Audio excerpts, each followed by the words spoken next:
Good morning and welcome, ladies and gentlemen, to the summer edition of our quarterly earnings release. Here with me present is the entire Infineon Management Board. Reinhard Ploss, CEO, Helmut Gassel, CMO, Jochen Hanebeck, COO, and Sven Schneider, CFO. Following our usual procedure, Reinhard will start with some remarks on group and division results, market developments, and quarterly business highlights. Sven will then comment on key financials before Reinhard again will update you on our guidance. As practiced since the beginning of this fiscal year, we will illustrate our introductory remarks with some slides that are being shown live and in sync with this call at infineon.com/slides. After the introduction, we will be happy to take your questions, kindly asking that you restrict yourself to one question and one follow-up. A recording of this conference call, including the aforementioned slides and a copy of our 2019 fiscal third quarter earnings press release, as well as our investor presentation, are available on our website at infineon.com. Reinhard, please go ahead. Thank you, Alexander, and good morning, everyone. Quite a lot of what we are going to discuss today will sound reminiscent of our last quarterly announcement at the beginning of May. The market environment remains challenging, cyclical pressure are persisting, and we continue to steer our course through what feels like the bottom of an ordinary semi-sound cycle. We have closed our third fiscal quarter much in line with what we had projected. Our revenues came across the quarterly 2 billion mark again and came in at 2,015 million euros. The increase of 2% quarter over quarter was supported a bit by the slightly stronger US dollar. At a constant exchange rate, we would have seen an uptick of 1%. All four of our divisions saw slightly increasing revenues. Year over year, our revenues grew by 4% in euro terms and by 1% at a constant US dollar exchange rate. The segment result for the June quarter amounted to 317 million euros, corresponding to a segment result margin of 15.7%, a bit ahead of our guidance. A major reason for the decline compared to the previous quarter's figure of 16.7% is the cost related to underutilized capacities. Our book-to-bill ratio of 0.7 for the quarter is clear evidence of the ongoing slowdown. US-China trade talks produced some hopeful news, but a clear resolution for a stable global trade framework has yet to be found. Lead times across application have further contracted. For inventories, both our own as well as those at distributors, we had predicted a peak in summer, and we are indeed seeing first signs of that. At the same time, we see our assumption validated that broader recovery will be a theme for 2020 rather than for the second half of this year. I will comment more on this at the end of my introduction, when I will also give you a short update of our planned acquisition of Cyprus. But let's first come to the divisions. Automotive revenues were 888 million euros in the June quarter, up 1% against the previous quarter. Compared to quarter 3 of last fiscal year, the increase was 6%, or, assuming a constant US dollar exchange rate, just under 4%. We continue to observe a bifurcation of demand, whereas classic automotive applications are declining, reflecting the lower number of cars produced. Power components for the electric drivetrain and sensors and microcontrollers for ADAS are remaining on a growth trajectory. The segment result of ATV came in at 98 million euros, resulting in a segment result margin of 11%, compared to 112 million euros and a 12.8% of 1 quarter earlier. The decline is mainly due to underutilization charges. These result from our decision to lower production volumes in the light of elevated inventory levels throughout the supply chain. The book-to-bill ratio for the June quarter stood again at 0.8, a reflection of weak car production and sales, especially in China, as well as ongoing macro uncertainties. 2 weeks ago, the market researchers from IHS again lowered their prediction for global light vehicle production for calendar year 2019 to now a decline of 3.7%.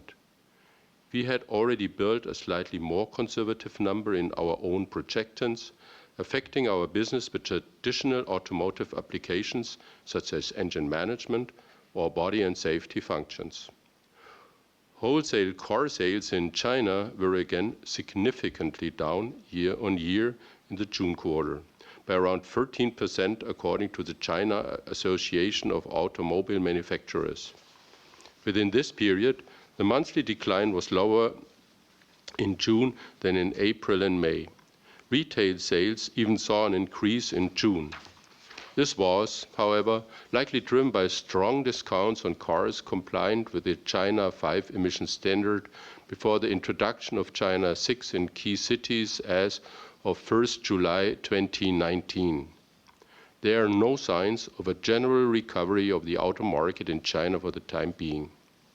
In contrast to this, the electrification of the drivetrain remains a strong structural driver in all major car markets, irrespectively of some short-term fluctuations induced by the phasing in and out of regulations and subsidy schemes.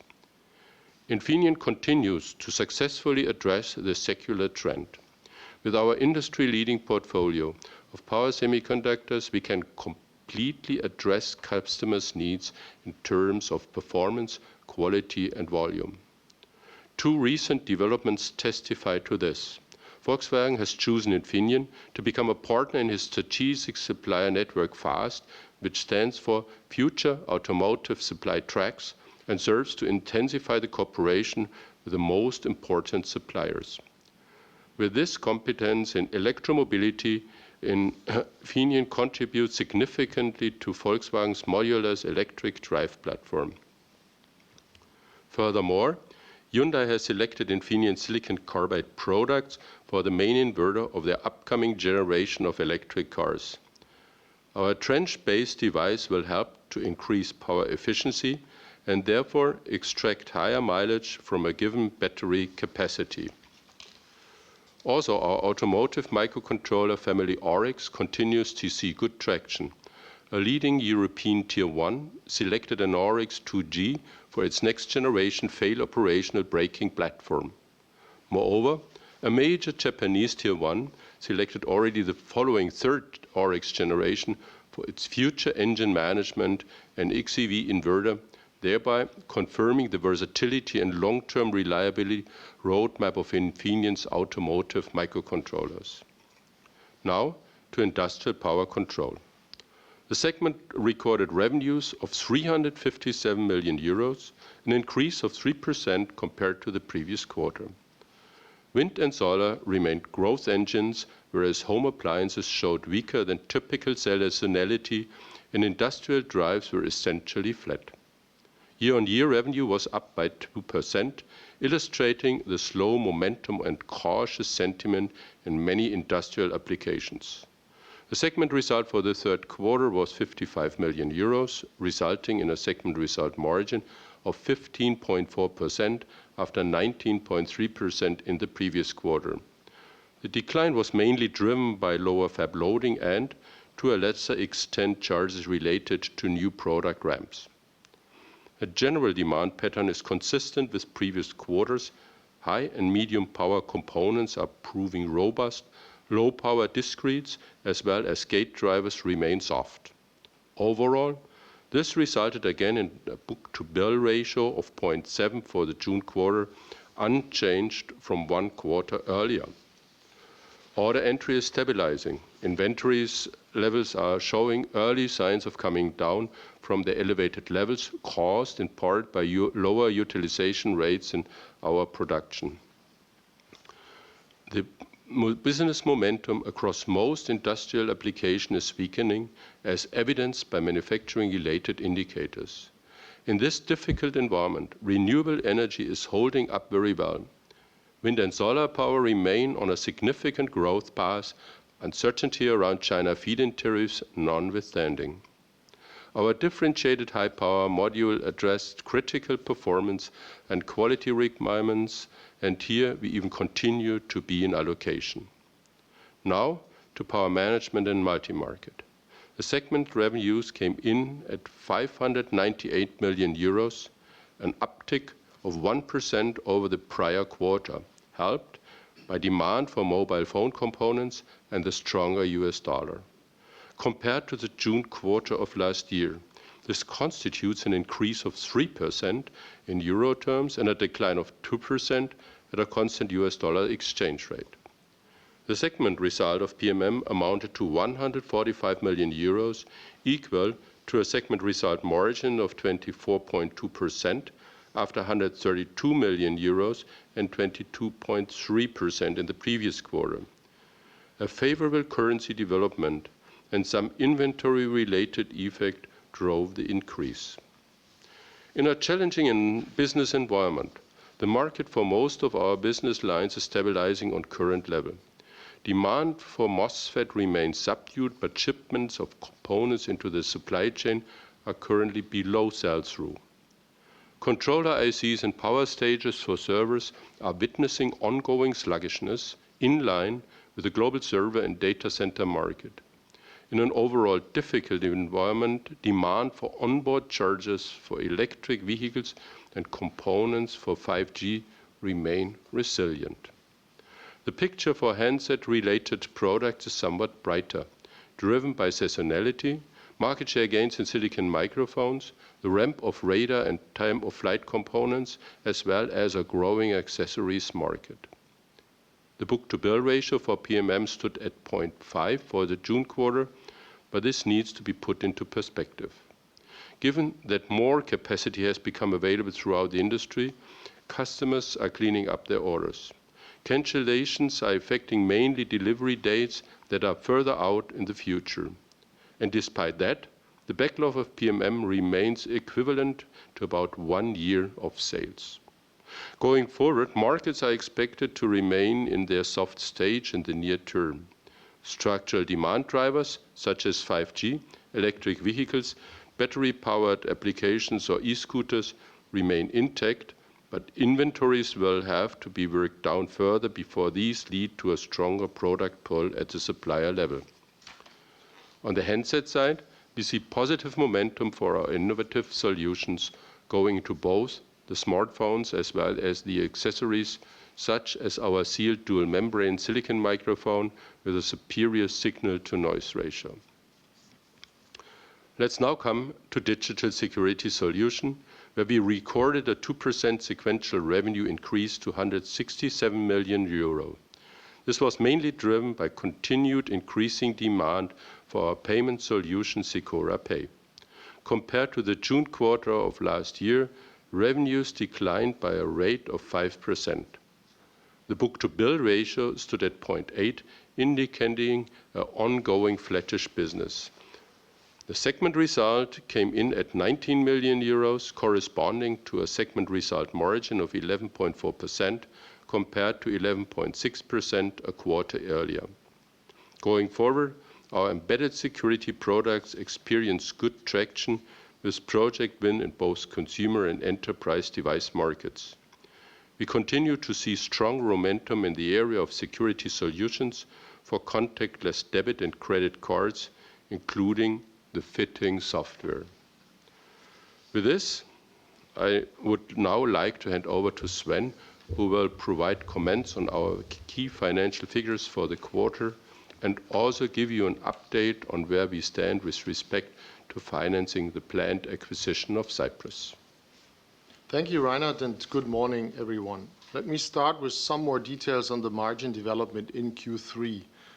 The gross profit was 735 million euros after 749 million euros in the previous quarter. The gross margin declined from 37.8% to 36.5%, driven mainly by underutilization charges due to lower fab loading. Excluding non-segment result effects, the adjusted gross margin stood at 37.2%. Research and development expenses and selling, general and administrative expenses came in at 243 million euros and 214 million euros respectively. The net other operating income amounted to 5 million euros. The non-segment result stood at minus 34 million euros, predominantly related to amortization and other charges resulting from the International Rectifier acquisition. Of that amount, 14 million euros hit our cost of goods sold, 1 million euros R&D, and 13 million euros SG&A. A further 6 million euros of other operating expenses are related to transaction expenses for the Cyprus acquisition. Our investments into property, plant and equipment, intangible assets and capitalized development costs in the third quarter of the 2019 fiscal year amounted to 344 million euros, essentially flat against 349 million euros in the prior quarter. Depreciation and amortization, including non-segment results effects, went up slightly from 233 to 238 million euros. Included in these figures are in each case 21 million euros related to the amortization and depreciation of fair value step-ups, almost entirely from the purchase price allocation from International Rectifier. The portion of depreciation and amortization included in our segment result therefore moved from 212 to 217 million euros. Before commenting further on our financial result, cash flow and liquidity position, let me briefly jump to the Cyprus financing. After announcing the transaction at the beginning of June, we've already completed the first important refinancing steps. At the time of the signing, we had a fully committed acquisition facility in place, provided by 3 underwriting banks. As you will recall, we intend to ultimately finance around 30% of the transaction value of 9 billion euros with equity. The guiding principle behind this is our clear objective to remain an investment-grade company. In the meantime, we've already raised more than half of the total envisaged equity amount. On June 18th, we successfully placed 112.8 million new shares by way of an accelerated book building and took in a little over 1.5 billion euros. With this very important step, we achieved an early de-risking and alleviated the overhang that had weighed on our stock. We are now in a position of greater flexibility with respect to timing and choice of instrument for the remaining equity needed. In any decision-making, we will carefully consider the interests of our shareholders and assess the level of closing certainty of the Cyprus transaction. In addition to the share placement, we successfully syndicated the acquisition financing facility among a well-balanced consortium of 20 national and international banks. In other words, from a financing point of view, we are ready for a Cyprus closing at any time. Coming back to the financial result. Our financial result for the June quarter was minus 31 million euros after minus 9 million euros in the preceding quarter. It contains an expense of 3 million euros related to the aforementioned acquisition financing facility. Furthermore, it's burdened by 22 million euros that were incurred from an economic hedge we had put in place to protect us against adverse capital market movements in connection with a potential share placement. Now that we have completed the accelerated book building, we have unwound those hedge instruments. A different type of risk related to the Cyprus financing is currency fluctuations. As the majority of the funding will come from euro sources, but the purchase price will have to be paid in US dollars, we decided to effectively lock in the euro-US dollar exchange rate for the acquisition with deal contingent instruments. These instruments qualify for hedge accounting, which means that the fair value changes are reflected directly in equity. In the quarter just ended, we recorded a negative 95 million euros in other comprehensive income, or OCI. Now to taxes. Income tax expense in the June quarter went down to 28 million euros compared to 46 million euros in the previous quarter. This results in an effective tax rate of around 11%. Our cash tax rate was 8%. Both rates were positively affected by a one-time true-up related to the 2018 US tax reform. throughout the 2019 fiscal year, we continue to expect a rate of around 15%. With respect to discontinued operations, we had recorded a loss of 18 million euros in our second fiscal quarter, predominantly related to adjustments of provisions in connection with the ongoing Qimonda litigation. In the third quarter, there were no new developments, and the result from discontinued operations was zero. Continuing with free cash flow from continuing operations, it improved from an outflow of 137 million euros in the March quarter to an inflow of 63 million in the June quarter. This figure includes a negative amount of 12 million euros related to the Cyprus acquisition and its financing. Our gross cash position as of June 30, 2019 amounted to 3.4 billion euros, containing the proceeds from the equity raising. Considering financial debt of 1.5 billion euros, our net cash position stood at 1.9 billion euros. Our reported after-tax return on capital employed stood at 12.4% in the June quarter. Excluding acquisition-related bookings, in particular goodwill, fair value step-ups, amortization, and deferred tax effects, the adjusted return on capital employed stood at around 19%. I will now pass back to Reinhard again, who, as usual, will comment on our outlook. Thank you, Sven. In the beginning, we already talked about the challenging business environment and the stabilizing situation in our markets. The inventory correction has started, but given the absence of macro improvement, it will take more time until reach levels return to their long-term averages. Visibility, therefore, is still limited. The decline of China industrial and automotive indicators appears to moderate, but we think it is too early to read a snapback story on that. In the current deceleration, our core power business remains resilient, with good momentum for differentiated power components for electric drivetrain and a number of industrial applications like renewables. Now, specifically to our guidance.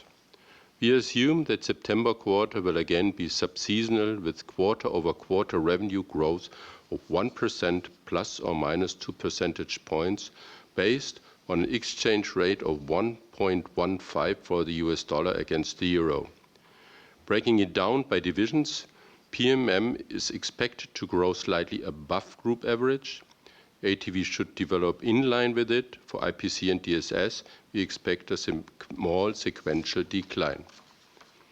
At the midpoint of the guided revenue range, we expect a segment result margin of 14.5% of sales, incorporating increasing underutilization charges due to the lower production volumes. With these predictions of our fourth fiscal quarter, we are simultaneously confirming our full 2019 fiscal year guidance. As a reminder, we are expecting revenues to come in at 8 billion euros, equivalent to an annual growth rate of a bit above 5%, with a segment result margin of 16%. Our guidance for investments, including capitalized development cost, remain unchanged at around 1.5 billion euro for the current fiscal year. Depreciation and amortization are expected to amount to around 1 billion euro. Let me now update you on the status of our planned acquisition of Cyprus. Sven has already talked about the financing. We continue to be fully convinced of this compelling strategic rationale of creating a leader in power system solutions, and we are pleased about the reception by the investment community improving even further. After the boards of both companies have approved the transaction, Cyprus has now called for a shareholder vote by the end of August. In the meantime, we have begun to file for regulatory approvals. From our dialogue with the relevant authorities so far, we remain confident about a closing at the end of 2019 or the beginning of 2020. We are executing on closing the acquisition as planned and will keep you updated about any significant new development. Ladies and gentlemen, let me summarize the key points. Our June quarter has come in as we anticipated, even slightly better in terms of segment result. In a stabilizing market, we are confirming our full-year guidance with another quarter of small positive revenue development ahead. We are balancing cycle management with enabling sustainable growth. By this, we will dampen negative margin impacts and safeguard profitability. We have successfully taken first important steps for the Cyprus financing and continue to work towards its closing. Ladies and gentlemen, this concludes our introductory remarks, and we are happy to take your questions now. Thank you. Our question and answer session will be conducted electronically. If you would like to ask a question, simply press the star key followed by the number 1 on your telephone. If you are joining us today using a speakerphone, please ensure that your mute function is off. Once again, to signal for a question, please press star 1 now.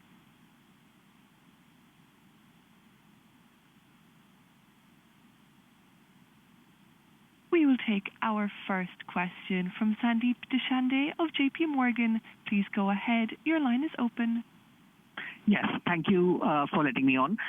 Could you, Reinhard, comment on what trends you're seeing, in particularly in the automotive customer base, given that we've seen these cuts in estimates for production from auto companies? And in particular, you mentioned that you're not seeing the same trends in auto electrification and some of your ADAS segments. What you're seeing in those segments? Thank you. Yeah, good morning, Sandeep. Thank you for your questions.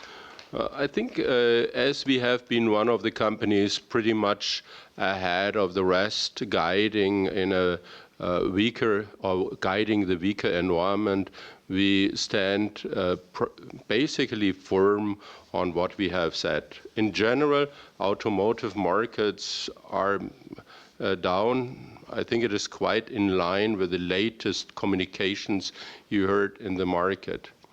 Here, we definitely see that our product base, which is more along the number of cars, is very much in line with this, while the XEV is still pretty strong. We even have not clearly seen major effects from the change of incentives in China, but this is always very difficult to resolve precisely as production volumes and sell-out are a little bit diverging. Nevertheless, we see a pretty firm development there. Helmut may give some flavor later. ADAS is also unchanged. Car companies are adding the features, or people are buying these as add-ons at a very constant rate, and we see continuous growth there. Of course, compared to the growth rates we have seen last years for EV, which was between 60+% and ADAS not as same level, these continue to be strong. Nevertheless, let me mention already at that point, this marks a little bit the challenge for automotive. We communicated that we are seeing the necessity to continue to work on the profitability on the XEV products and solution, which is ongoing and where we are pretty much in plan. Nevertheless, we see additional headwind due to the fact that the conventional business has come down due to the number of cars sold more strongly, and this will take some more time on the, I would say, achieving the target profitability on ATV. All overall, I think, Helmut, you may give some insights in detailed car numbers. Yes, good morning, everybody. Good morning, Sandeep. When it comes to car unit sales, as we had predicted earlier, we still see a low to mid single-digit negative development overall, so something around -4% is what we're seeing. That being said, we do expect on a yearly basis car sales in China to decline double-digit, so beginning of double-digit, of course. However, what we have seen and do see is continuous growth in XEV and ADAS. When you look at the total automotive revenue development in Infineon, it is actually I'd say, almost exclusively driven out of these two structural growth drivers.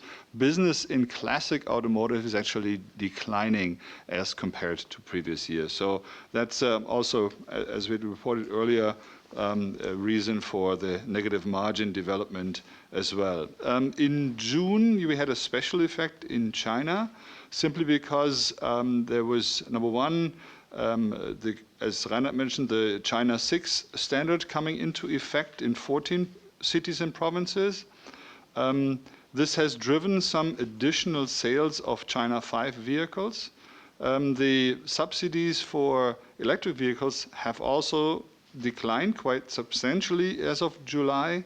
But as still the 6 biggest cities in China limit the licenses to new energy vehicles, there's still good momentum overall also for electric vehicles in China.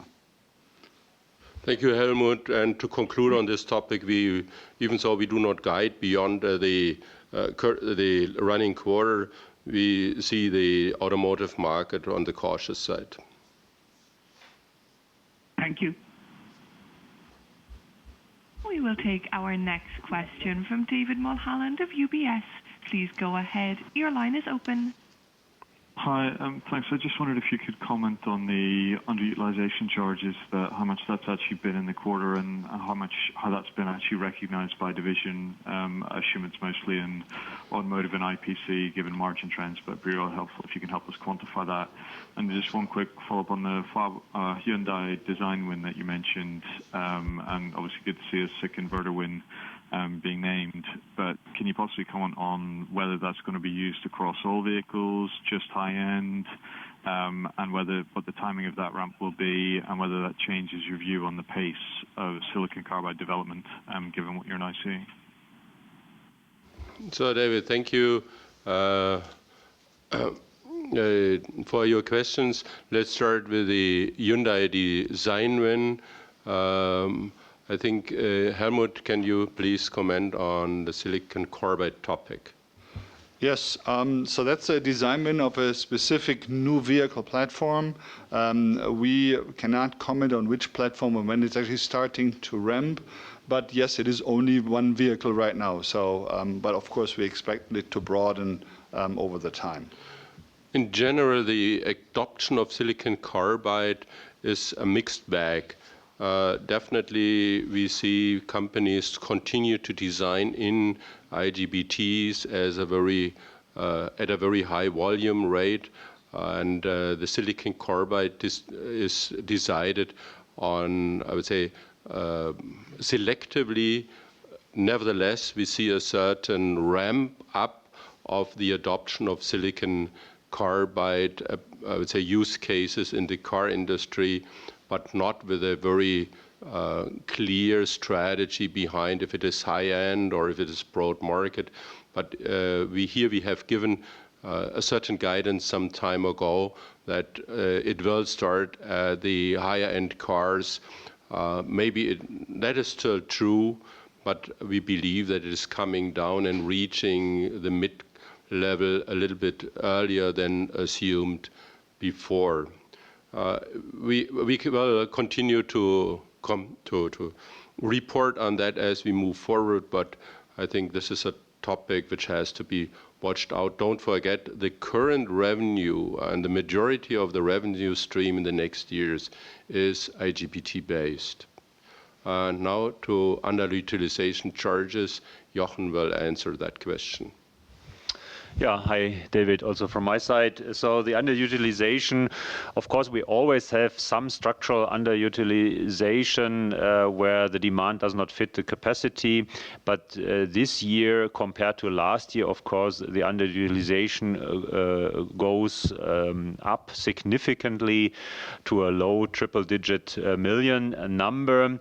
This is caused by the cycle, and here we are running especially our factories in Kulim and Dresden at a level of 70 to 80% utilization, whereas other fabs like Villach and Regensburg are still filled up. And of course, we reduced our volumes, which we purchased at external subcontractors, significantly. And can you comment on how that breaks down in terms of the impact by division? Is that more being felt in ATV and IPC versus PMM, or how does it split? Yeah, correct. So it's mainly ATV, IPC, where DSS is mainly outsourced. Anyway, the business is stable, and PMM has a significantly higher outsourcing share. Yeah, your assumption is correct.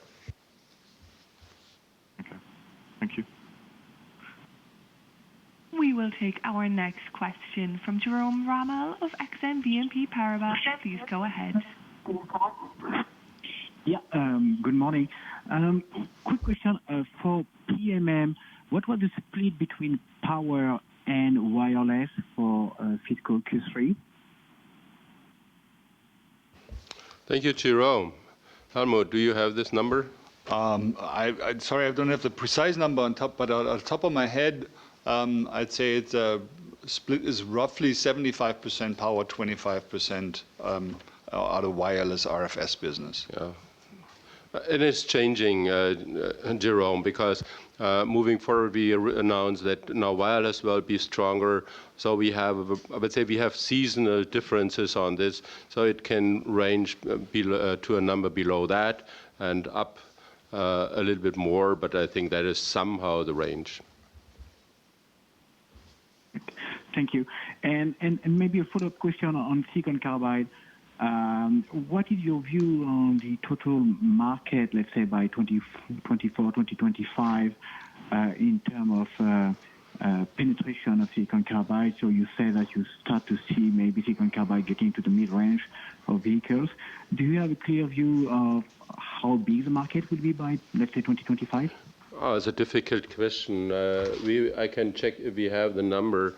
This topic of that there is a trend to range down to the mid level is, I would say, many of these volume will have a start up in this time frame. So it is not a, I would say, high volume run rate of these types of cars. And while here, if you look at IHS is expecting to have 2.5 billion in 2024, I'm extremely cautious because at the end of the day, electromobility will, especially in the mid and lower and the more compact cars, if forced by the regulators, are subject to car cost. And we have reported about being part of the VW platform, which is also spreading out beyond VW. At least this is what is to be heard in the press. And I think based on that overall picture, we believe that IGBT will significantly dominate. So the absolute numbers, I'm cautious, but you can say it's a clear double-digit percentage of silicon carbide in the XEV drivetrain. But it's also adding that there is still a lot of other components. We've too much focus on the inverter only. You have to think about the chargers, the DC-DC converters, and the onboard charger, which is all in all predominantly conventional. Thank you very much. We will take our next question from Amit Harchandani of Citigroup. Please go ahead. Your line is open. Thank you. Good morning, all. Amit Harchandani from Citi. Two questions, if I may. My first question relates to the trends on the top line, particularly around inventory situation that you see across different end markets. I think you referred to it in case of PMM. So if you could give us a sense for dynamics between inventory versus end unit demand across your end markets, and how do you see that shaping up, and what does that mean for your own days of inventory? And maybe you could comment on lead times over there as well. And secondly, if I may, on the margin side, could you maybe help us better understand pricing dynamics? There's obviously the annualized negotiations at the beginning of the year, and then I guess some commoditized portions have different puts and takes. If you could help us better understand how pricing was across segments in the June quarter, and how do you see that shaping up? Thank you. Amit, thank you for your questions. I think both go to Helmut. Yes, good morning, Amit. Helmut Gossel here.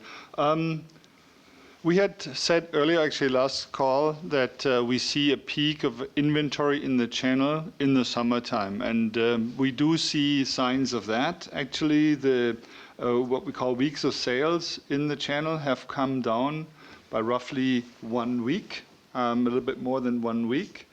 That was predominantly driven by an increase of sale out of that. If you look at that a little bit by region and or by business, one can say that automotive is still, let's say, on the weaker side, meaning inventories are still, let's say, 5 to 6 weeks higher than what we see as a target for that channel.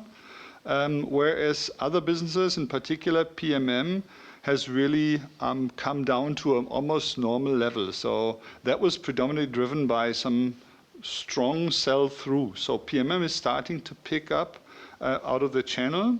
If you look at it from a regional perspective, yes, China is still high, but has come down quite significantly, again, predominantly driven by the PMM side of the house, whereas Americas and China and Japan are now actually increasing in inventory to some degree, simply because automotive has slowed down in those regions in the channel. But all in all, as we have said, we have seen a peak.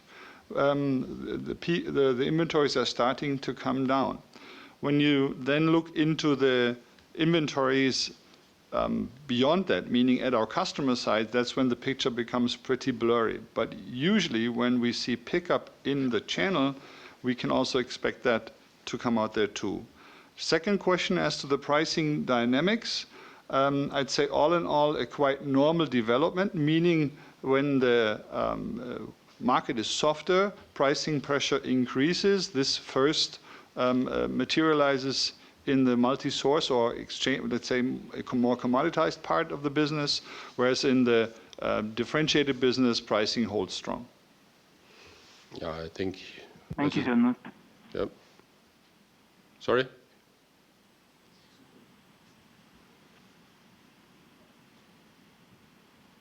We can take the next question, please.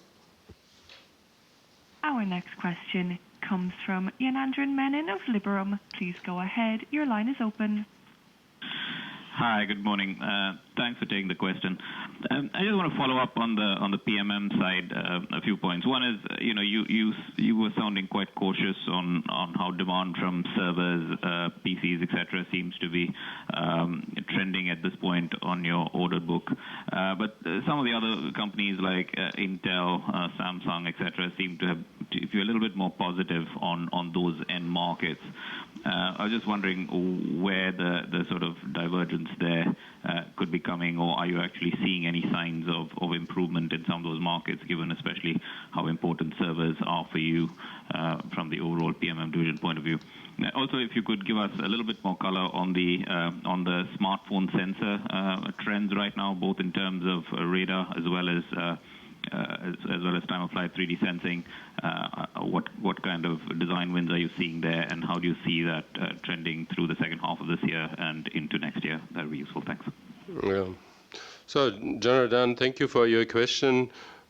I think for us, the picture for the servers is nothing where we can comment on Samsung's and Intel's view. We may have not the long-term contracts view on that side, so we are guided by the shorter-term demand we see from the manufacturing side over there. But here I think we have a very reasonable inventory level, so clarity along the value chain should be given, I think, and also the server business of PMM is not anymore so dominating PMM's revenue as before. It's just about 15%, while other applications have gained a lot of share. So with this, we would not see changes of service to be extremely significant, but of course visible. The next topic is the smartphones. So 2 comments from my side, and then Helmut will follow up on the design wins. In general, what we see is after a long phase for radar and time of flight, where the people thought about the use cases, the topic of face recognition to unlock the phone and to add further capabilities of 3D picturing and many other elements are kicking in, and time of flight gains momentum in the industry. I would say a lot of people, we have a lot of design wins, but this is overlaid by the success of the very phones, which is a little bit different. While radar is still seems to be more uncertain compared to time of flight about the intended use case, even so, we see also there that we are seeing design wins, but on a significant lower level. Helmut, can you give more flavor on it? I think we always said this is more of a wild card to Infineon. We have not fully included it in our business case. That is fundamentally still true, but we are a little bit more positive and optimistic as we see adoption of the use case, as Reinhard mentioned, in particular for the time of flight technology. As you know, we have won the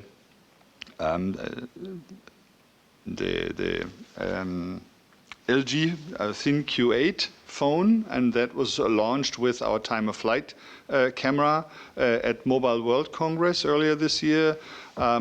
But like always, this is individual projects and depends on individual success of the phones. So it's a business that's more difficult to predict, in particular when the number of phones is still rather small that is picking up on it. Yes, when it comes to radar, we can free to talk about that. Google Pixel has actually adopted the technology, but the same as I said before still remains true. We have to see how then this device is being adopted by the market overall. That's, I think, what we still say. We take it as an upside. We like what is coming. It has good momentum, but specific numbers are tough.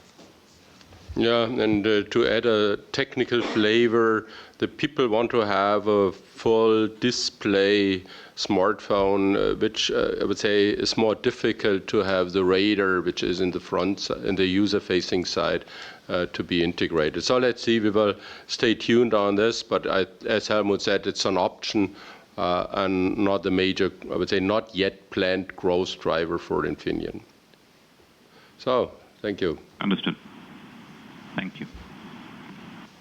We will take our next question from Aditya Metuku of Bank of America. Please go ahead. Your line is open. Yeah, good morning, gents. I had 2 questions as well. Firstly, just on this silicon carbide design win, I just wondered if you could give us some color on what's the dollar content. Would $1,000 per car be reasonable, or would you think it could be higher than that?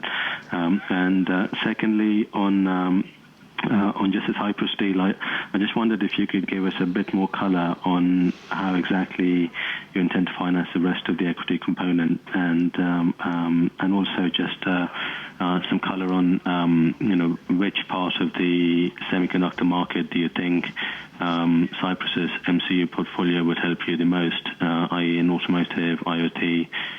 Any color here would be very helpful. Thank you. Yeah, thank you for your question. So please understand, this is still being possible to, I would say, relate the answers to specific design wins. We are not in a position to go into detail. When the design win base has become broader, we will be happy to comment on the comparison of silicon carbide design wins and IGBT design wins.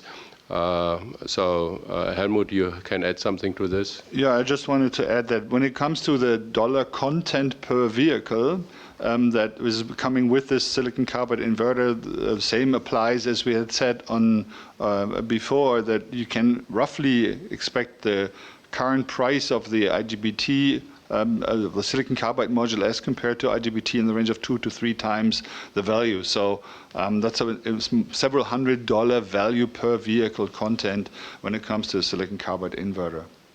The financing, Sven will answer.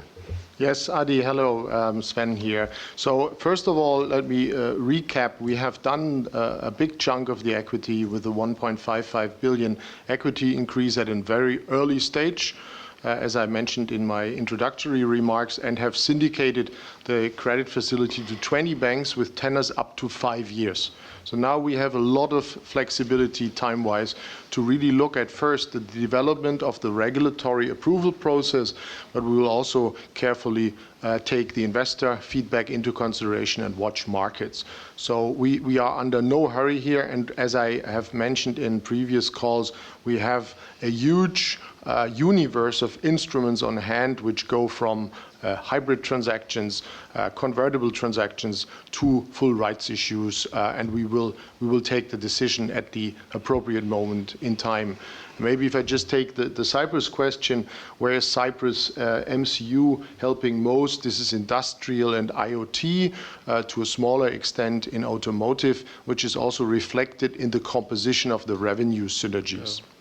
I think here to add, there's a very clear focus for Infineon where we will gain a significant portion of the revenue stream. You know, we are very good in drives for industrial applications, battery-powered application, and many of those, which is a significant revenue stream for Infineon, which we will complement and where we also will bring value in our application know-how and synergizing with Cyprus in order to have the right product, this right software support, while Cyprus today already has a significant focus on automotive where we will have a lower value in the synergies. Understood, thank you. If you find your question has been answered, you may remove yourself from the queue by pressing star 2. Our next question today comes from Johannes Schaller of Deutsche Bank. Please go ahead. Yeah, thanks. Good morning. 2 questions if I could. Firstly, on Cyprus, you do have an existing R&D collaboration that they take. Oh, sorry, Johannes Schaller, we cannot hear you. You come in bits and pieces. So what we will do, we postpone you. Maybe you. No. Say, please again. Unfortunately, not understandable. It's very small bits and pieces which we get. Yeah, Johannes, your line is breaking up. Let's postpone it and have a call with the IR team in the afternoon, I suggest. Or he dials in late, or you dial in again. Please move on. We will take our next question from Achal Sultania of Credit Suisse. Please go ahead. Hi, good morning, everyone. Can we talk about the pricing and margins in your EV business? I think my understanding was that EV has already been margin dilutive given significant investments. And now if we think about China cutting EV subsidy, like how are your talks progressing with the car makers and the tier 1 suppliers around how we should think about margins in the EV business going forward if there is going to be such a big subsidy cut, as in who takes the pain or the hit on margins in this scenario? Any color around that would be helpful. Well, Achal, thank you for the question, but very clear. The topic of the subsidies is nothing which really affects our pricing. We have communicated that the pricing or the margins in the EV is not very strong, that we are working on improving this. There we are well in plan, nevertheless still a way to go as we have indicated at the some quarters ago already. But I think here we see a constant, I would say, fight of the industry to reduce the cost. But definitely, here our solution is not to address this by pricing, but by innovative solution which is able to cut the system cost of the EV, which is much stronger than having a 1 or 2 percentage points price discussion on the IGBT or silicon carbide modules. So for us, this is still a margin up strategy, and we will not compromise there just to get more business. Okay, thanks. And then maybe a follow-up on, in general, at the group level. I think if I look at the September quarter guidance, 14.5% EBIT margins, that will be almost 500 basis points down year on year. So is it fair to assume that a majority, probably like 75-80% of that headwind in margins is all underloading fab charges, and then maybe the rest, 15-20%, probably is about higher depreciation? Is that rough math? Is that ballpark right?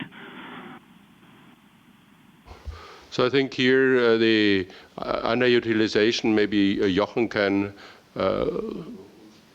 comment. Because, okay, then I think Sven takes it. And the other point is, don't forget, we already said for EV, for automotive, that we have a structural issue from the, I would say, traditional products which have the target margin compared to the EV, which is off the target margin, as just discussed. The other is managing the inventory. Maybe Sven can comment that. Yeah, I think, Reinhard, you answered that already, largely. So the structural component, especially in automotive, will continue. So the lower profitable, still lower profitable, growing quicker than the other part of the business. And the rest of your assumption that the underloading cost will be a burden to Q4 is correct. Okay, thanks a lot, Sven. We will take our next question from Florian Treisch, Commerzbank. Please go ahead. Your line is open. Yes, hi, gentlemen. Basically, follow up when it comes to underutilization charges. So if I understand you correctly, Q4 underutilization charges will be higher than in Q3. Is it a fair assumption to assume that Q4 will be the low point or basically the peak of underutilization charges, or do you expect an increasing negative effect also going into H1 2020? And then there's one question on the PMM margin.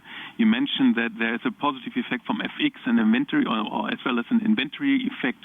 Can you quantify these two effects? Thank you very much. Yeah, Mr. Treisch, thank you for your questions. Jochen will comment the underutilization effect, but please understand that we cannot give guidance for the further quarters, but I think we can give you a flavor there, but commenting on 3 and 4Q. Yeah, hello. So you are right that Q4 is higher than Q3 in the underutilization charges. From today's perspective on inventory and end demand, I would expect that that carries on at least into the first quarter, and then we would reduce the underutilization charges, but that is then too early to say. Okay, so and don't forget, we announced that the peak will be in summer, so we still will have to watch and see. Peak on inventories. Thank you, Jochen. So let's move on. Our next question will come from Stephanie Hoare of ODDO BHF. Please go ahead. Your line is open. Yes, hello everyone. I have a question about your CapEx plan for the remainder of the year. You haven't changed it, so could you start to guide us for the CapEx plan for 2020 and tell us more about the ramp of the 300 millimeter plant and how you do in the current environment not to create too much overcapacity given the underutilization that you've been just talking about. Thank you. Stefan, thank you for the question. It goes to Jochen.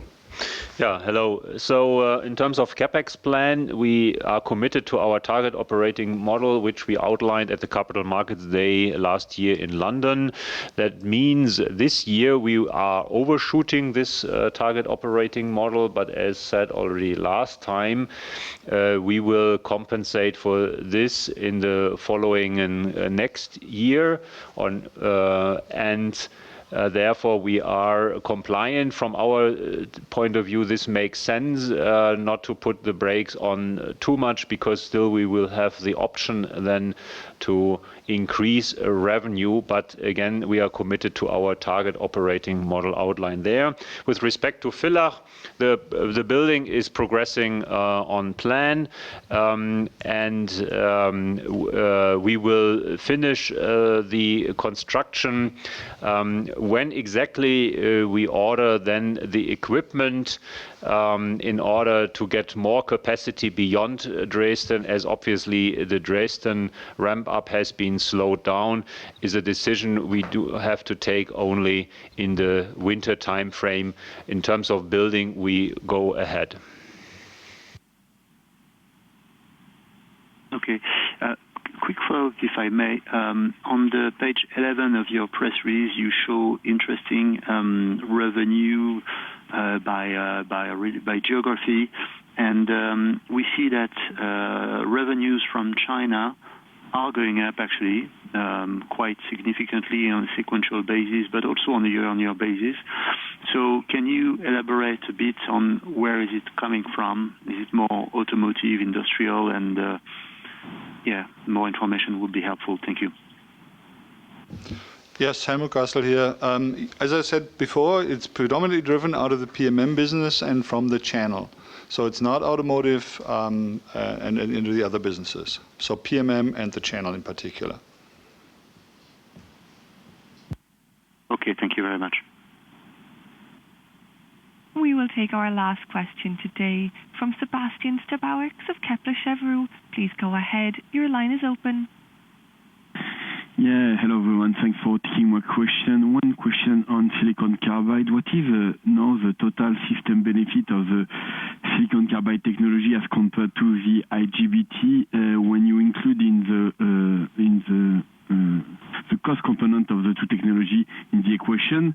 And the second question is on power semis, because it seems that ST Micro seems to be a little bit more ambitious or successful in power semis. Have you seen any change in the pricing competition in your market for IGBT specifically? Thank you. So thank you for the question, Sebastian. It is very difficult to answer this generally about the silicon carbide. For instance, in renewables, when you think about solar inverters, the silicon carbide is significantly advantageous in overall system cost, and we see system cost reduction while the component cost goes up significantly. In the cars, it is a mixed bag. It is not as clear. We see a certain advantage due to the higher efficiency of silicon carbide. So many people have some estimations on additional, let's say, battery reach, about 3%. Of course, in the city it may be more, but there the value is not so much in the system cost, but in the system performance. In standard drives, we see not very big adoption rates, but silicon carbide can also be beneficial in larger power supplies and many other areas. In general, silicon carbide is, as a device, more, I would say, more expensive or significantly more expensive. And therefore the advantage is in saving on the passive components. So regarding competitors, we of course never comment strategies from competitors, but I think here we see also continuous potential on the IGBT side. And we always stated we are strong in IGBTs, MOSFETs, silicon carbide MOSFETs and diode. So we will always be able to choose the best solution for our customers. And we also can provide discrete components, bare dies, and modules, which I think is a very good position in order to I would say fulfill the customer's wishes, which here is the major driver for making the choice. Thank you. That concludes today's question and answer session. I would now like to turn the conference back to Mr. Alexander Fultin for any additional or closing remarks. Thank you very much all for your questions. Conclusion will be quick. We are concluding our fiscal third quarter conference call herewith. Further questions, please feel free to address them to us here in the IR team in Munich. Given that August has just started, we all wish you a fine summer break ahead. Concluding now, you may disconnect. Talk to you next time.